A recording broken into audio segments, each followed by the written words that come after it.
మీకు తెలుసా, చాయ్ అదే టీ భారతదేశంలో గోవంశాన్ని కసాయి పాలు చేసింది. నమ్మలేకపోతున్నారా? టీ ఏంటి, గోవంశాన్ని కసాయి పాలు చేయటం ఏంటి అనుకుంటున్నారా? విడ్డూరం కదూ. ఇది 100% సత్యం.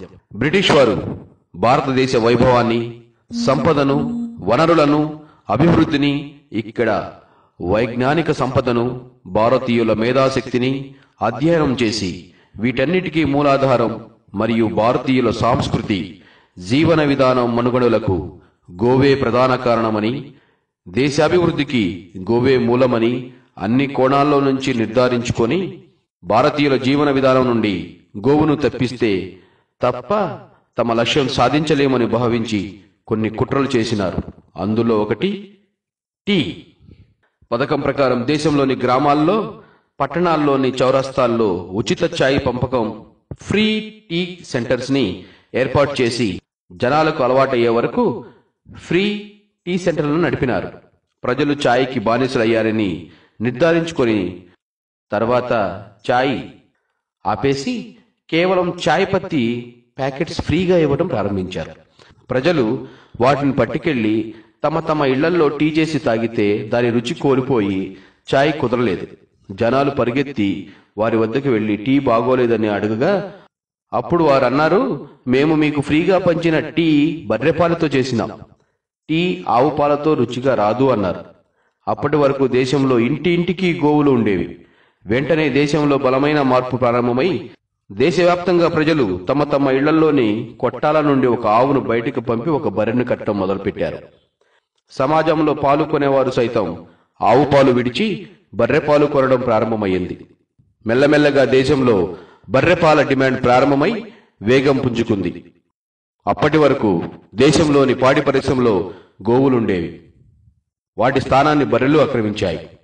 పెద్ద ఎత్తున గోవులు కబేళాల పాలవడం ప్రారంభమైంది. తత్కారణంగా వందలాది ఉత్తమ ప్రాచీన జాతులు నశించిపోయినాయి. కోట్లాది గోసంతతి అంతరించిపోయింది. ఇంటింటికి వర్ధిల్లే గోవులు 90% పైగా ఇళ్లలో మాయమైపోయినాయి. బ్రిటిష్ వారి అంచనా ప్రకారం భారతీయులు తరతరాలుగా ఆవు పాలు తాగడం వల్ల మంచి ఆరోగ్యం, మేధస్సు కలిగి ఉన్నారు. వారిలో చురుకుదనం, మేధస్సు తగ్గిపోతుంది. తద్వారా అనేక దుష్పరిణామాలు సంభవిస్తాయి.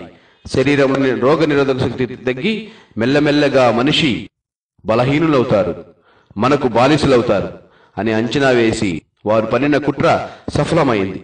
భారతీయుల ఇంటి నుండి గోవులను సడకులోకి తోసివేసిన పాపాన భారతీయుల ఆయుష్ 100 సంవత్సరాల నుండి ఆయు ప్రమాణం 60-70 సంవత్సరాలకు పడిపోయింది. ప్రతి ఇల్లు రోగాల కుప్పలుగా తయారైంది.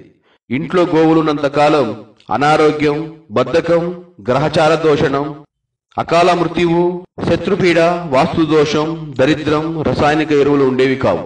ఒక ఛాయ్ మూలంగా వ్యక్తి, కుటుంబం, గ్రామం, దేశం, అలాగే వ్యవసాయం, భూసారం, ఆరోగ్యం, ఉపాధి పతనమైపోయినాయి. ఛాయ్ పట్ల లోభం ఎంతో అనార్థానికి దారితీసింది. చాలా లోతుగా ఆలోచించి బ్రిటిష్ వాళ్ళు 16th century East India Company ఛాయ్ పత్తి వ్యాపారం పేరుతో ప్రవేశించి మనల్ని లక్షల సంవత్సరాల వెనక్కి నెట్టేసి అందిన కాడికి దోచుకుని వెళ్లిపోయారు. బ్రిటిష్ ఛాయ్కి పూర్వం దేశంలో అందరూ కేవలం ఆవు పాలే తాగేవారు. బ్రిటిష్ దురాక్రమణకు పూర్వం దేశంలో పూరి గుడిసెలో మొదలుకొని ధనవంతులని భవంతుల వరకు ప్రతి ఇంట్లో ఆవులు ఉండేవి. ప్రతి ఇల్లు దేవశక్తితో నిండి ఉండేది. ఆవు వ్యక్తి యొక్క అనేక అవసరాలకు పెద్ద దిక్కుగా ఉండేది. సమస్త జీవరాశులకు ఆరోగ్య ప్రదాత సూర్యనారాయణుడు. సూర్యుని నుండి కొన్ని అద్భుత బంగారు ఔషధ శక్తులు విడుదలవుతాయి. భూమిపైన వాటిని గ్రహించే శక్తి కేవలం గోమాతకే ఉంది. ఆవు ఎండలో మేతమేస్తూ తిరిగేటప్పుడు సూర్యరశ్మి ద్వారా అట్టి దివ్యమైన శక్తుల్ని తమ కొమ్ములలో ఉండే సూర్యకేతు నాడి ద్వారా గ్రహించి మూపురం వద్ద ప్రభావితమై ఆ శక్తులను తన పాలు, పేడ, మూత్రంలోకి వదులుతుంది. మిగిలిన శక్తి తన కాళ్ల ద్వారా అక్కడ భూమిలోనికి వదులుతుంది. దేశవాళీ ఆవు పాలల్లో సూర్యుని యొక్క శక్తివంతమైన సూర్యకాంతి ఉంటుంది. అది మానవ శరీరానికి అత్యంత శక్తివంతమైన ఔషధ భండాగారం. పైగా ఆవు పాలు మానవ శరీరానికి కావలసిన అన్ని పోషకాలతో నిండిన సంపూర్ణ ఆహారం. ఇప్పుడు ట్రెండ్ మారింది. మళ్లీ గ్రామాల్లో, పట్టణాల్లో గోవు ప్రాముఖ్యతను గుర్తించి అన్ని రకాల సమస్యలకు, రేడియేషన్, పొల్యూషన్, పాలిథిన్, కెమికల్స్, విష రసాయనాల దుష్ప్రభావాల నుండి కేవలం గోవే కాపాడగలదని అంతేకాక గ్రహచార దోషం, వాస్తు దోషం, ఇంకా అనేక అనారోగ్య సమస్యల నుండి గోవే కాపాడగలదని గ్రహించిన ఎందరో తమ తమ ఇళ్లలో, ఫ్యాక్టరీల్లో, ఫామ్ హౌసుల్లో, వ్యవసాయ క్షేత్రాల్లో, ఆసుపత్రుల్లో, వివిధ సంస్థల్లో, ఇండస్ట్రీలలో గోవులు పెట్టుకోవడం ప్రారంభమైంది. మహానగరాల్లో కొన్ని చోట్ల కొత్తగా కట్టే భవంతుల్లో గ్రౌండ్ ఫ్లోర్ ఫిల్లర్స్ మధ్య గోవదనాలను రూపొందిస్తున్నారు. మన గోవు తల్లి పతనానికి కారణమైన ఛాయ్ తాగడం కన్నా మానవ శరీరానికి కావలసిన అన్ని పోషకాలు పుష్కలంగా కలిగి ఉండి సంపూర్ణ ఆహారంగా లభించే దేశవాళీ గోవు పాలనే సేవిద్దాం. తిరిగి శక్తివంతమైన భారతదేశాన్ని నిర్మిద్దాం. జై హింద్.